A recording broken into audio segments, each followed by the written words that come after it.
इस वीडियो में मैं बात करने वाला हूँ आर्ट लास्ट वन की कहानी की स्टार्टिंग होती है 2013 में माउंट मैसिम असाइलम में, जो कि एक प्राइवेट मेंटल हॉस्पिटल है। और इस असाइलम को चलाता है बहुत ही बड़ी कंपनी मार्कअप कॉरपोरेशन।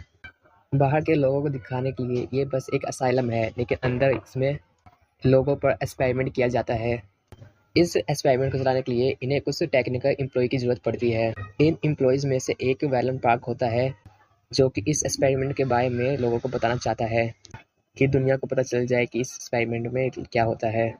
वह माइल अस्पर एक जर्नलिस्ट को ईमेल करता है इस सिचुएशन से रिलेटेड, लेकिन उसका लैपटॉप उसके सुपरवाइजर के हाथ लग जाता है और वो इस ईमेल को देख लेता है।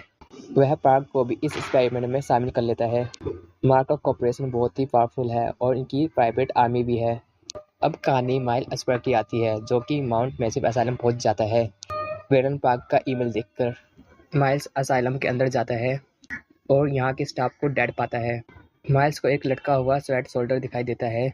वह माइल्स को बताता है कि यहाँ के पागल वेरिएंट्स आज़ाद हो चुके हैं और वह मार्कफ और इस असाइलम के लोगों को मार रहे हैं। माइल्स यहाँ से भागने की कोशिश करता है, लेकिन जैसे ही वो यहाँ से भागने की कोशिश करता है, तब भी एक वेरिएंट उसको पकड़कर नीचे फेंक देता है। जब माइल्स होश में आता है तो वो देखता है कि उसके सामने एक प्रीस्ट है जिसका नाम फादर मार्टिन है। वो भी इन वेरिएंट में ही आता है। वह पागल वेरिएंट माइल्स को एक जीसस समझता है। माइल्स इस असाइलम के पावर को रिस्टोर करता है, लेकिन तब भी वहाँ पे वो पागल प्रीस्ट आ जाता है और उसको एनेस्थीसिया दे देता है, जिससे कि माइल्स बेहोश हो जाता है। बेहोश होने से पहले वो स्क्रीन पर एक फुटेज देखता है जिसमें कि एक घोस्ट लोगों को मार रहा है। अब कहानी शिफ्ट होती है वैलेंट पार्क पर। यहाँ मार्कअप कॉरपोरेशन एक्सपेरिमेंट कर रहे थे ऑपरेशन वॉर राइडर पर, लेकिन वो फेल हो जाता है। जिस वेरिएंट पर ये लोग एक्सपेरिमेंट कर रहे थे उसका नाम था बिली। बिली अपना घोस्ट फॉर्म लेता है और मार्कअप कॉरपोरेशन के सभी लोगों को मार डालता है। इसी बीच वैलेंट पार्क आज़ाद हो जाता है। जैसे ही वो आज़ाद होता है, उसके पास एक कैमरा होता है। उसको वो उठा लेता है, जिससे कि वो यहाँ की सिचुएशन को रिकॉर्ड कर पाए और पुलिस को इन्फॉर्म कर दे। वह असाइलम के प्रिजन ब्लॉक तक जाता है।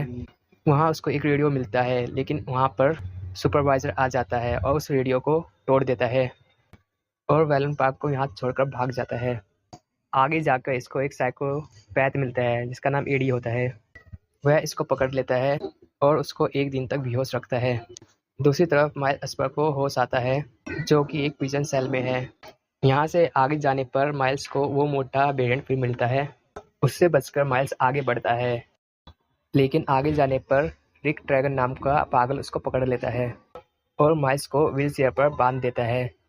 यह पहले मार्कअप कॉरपोरेशन का एक एम्प्लॉय था, लेकिन अब यह पागल हो चुका है।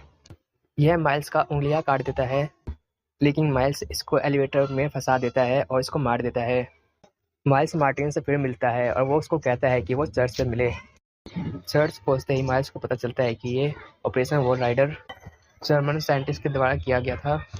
वॉर राइडर एक्सपेरिमेंट में इंसानी शरीर को नियोनाइट्स में कन्वर्ट किया जा सकता है, जिससे कि ये इंसानी शरीर मॉलिक्यूल्स में कन्वर्ट हो जाएगा, इतने छोटे कि वो भूत की तरह दिखाई देगा।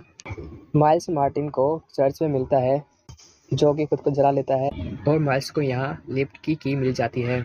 लिफ्ट के अंदर जाते ही माइल्स असाइलम के बेसमेंट में पहुंच जाता है, जहाँ पर ये मार्कअप एक्सपेरिमेंट करते थे। माइल्स को यहाँ वो पागल मोटा वेरिएंट मिलता है, जो कि माइल्स को उठा के फेंक देता है, लेकिन तभी यहाँ पर एक घोस्ट फॉर्म आ जाता है, जो कि इस मोटे वेरिएंट को उठाकर मार देता है। माइल्स इस घोस्ट फॉर्म से बचकर आगे बढ़ता है। तभी माइल्स को डॉक्टर वर्निक मिलता है, जो माइल्स को बताता है कि वो राइडर बिल्ली की वजह से यहाँ से कोई बाहर नहीं जा सकता। वह माइल्स को कहता है कि बिल्ली का लाइफ सपोर्ट बंद कर दो और इस वो राइडर को ख़त्म कर दो। माइल्स यही करता है, वो उसका लाइफ सपोर्ट बंद कर देता है। तभी वो राइडर उस पर अटैक कर देता है। वो राइडर बिली माइल्स को काफ़ी इंजर्ड कर देता है। माइल्स जैसे तैसे यहाँ से आगे बढ़ता है। मार्कअप कॉरपोरेशन के बारे में माइल्स को बहुत कुछ पता चल चुका है, जिसके कारण डॉक्टर वर्नी अपने प्राइवेट गार्ड के साथ वहाँ पहुँच जाता है और माइल्स के ऊपर गोलियां चलवा देता है। लेकिन माइल्स के मरते ही वर्निक समझ जाता है कि बिली का वो राइडर अब माइल्स के अंदर पहुँच गया है और उसके बॉडी को होस्ट बना लिया है।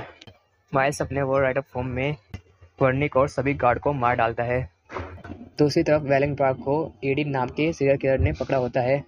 वेलिंग पार्क से बचकर भागता है, लेकिन एडी उसको पकड़ लेता है और टांग देता है। लेकिन वेलिंग पार्क का वेट ज़्यादा होने के कारण वह बच जाता है और एडी रस्सी में फंसकर मारा जाता है। अब सुबह हो जाती है। मार्कव के प्राइवेट आर्मी सभी पागल ब्रेड्स को मारते हैं और उन्हें ठिकाने लगाते हैं। वेलिंग पार्क इन सभी आर्मी से बचकर असाइलम से बाहर जाने वाला होता है। तभी सुपरवाइजर उसको दरवाजे पर पकड़ लेता है। सुपरवाइजर वेलिंग पार्क को टूटे हुए कांच से मारता है और कहता है कि मार्कव की रियलिटी किसी को पता नहीं चलनी चाहिए। लेकिन तभी वहाँ पर माइल्स एस्पर का वो राइडर आ जाता है और वह सुपरवाइजर को उठाकर मार डालता है। वेलिंग पार्क इस असाइलम से बाहर भागता है और जिस जीप से माइल्स एस्पर आया था उसी जीप में बैठ जाता है। वह अपने कैम्प कोडर से माइल्स एस्पर के वो राइडर को देखता है और इस जगह से निकल जाता है। वेलिंग पार्क के पास सभी एविडेंस थे मार्कव कॉर्पोरेशन के रिलेटेड। इसके बाद एक हायर ऑफिसर वेलिंग पार्क को वार्न करता है। वेलिंग पार्क थोड़ा सा हेसिटेट करता है, लेकिन सभी एविडेंस को अपलोड कर देता है। इसके बाद ये कहानी ख़त्म हो जाता है। तो ये थी आज की वीडियो। अगर तुम लोगों को ये वीडियो पसंद आई हो तो चैनल को सब्सक्राइब कर देना और इस वीडियो को लाइक कर देना और कमेंट्स में बताना कि अगली वीडियो किस पे चाहिए।